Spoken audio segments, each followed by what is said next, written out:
Now, the early picture this morning on the local council elections reveals that it is UKIP who are gaining the most seats. Let's get an overall view from Joe Twyman, an election expert for pollsters YouGov. Good morning to you. Morning. It had been predicted that UKIP would be the big winners overnight. Has it surprised you by how well they have done? Well, they've certainly done very well. They were coming from a very low base, and so any gains were always going to be noticeable. But they've done very well indeed.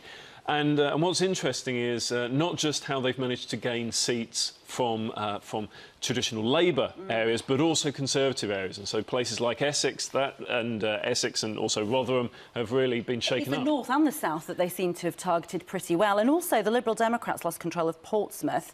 UKIP gained 6 seats there. And while UKIP don't have overall control of any authority yet, actually what they're doing is really, they've arrived, haven't they? That's right. They've shown their ability to gain votes from all different political backgrounds. And so it's people who are disadvantaged, it's people who are dissatisfied, it's people who are distrustful. It doesn't matter whether they're Conservatives or whether they're Labour, they're flocking to UKIP. And let's talk a bit about the Lib Dems, because obviously everyone is talking, you're talking about Labour, you're talking about, nobody's really talking about the Lib Dems, and in a way, not being talked about at all is the worst sign for them.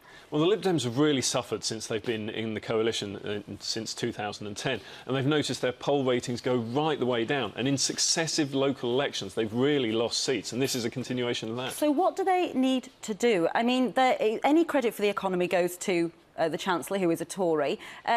People remember the tuition fees. They've got Nick Clegg as a leader. Do they need to ditch him? Well, it's very difficult to know exactly what they could do. Ditching the leader with only 1 year until the election is a very, very risky strategy. But is it one worth taking? Because they seem to be on a very low base right now. I would say it's probably not worth it, actually. I think the more important question for them is to think about how they exit from the coalition government. This marriage of convenience that has been created for them and is making things difficult. They need to think over the next year, how do they define their own voice?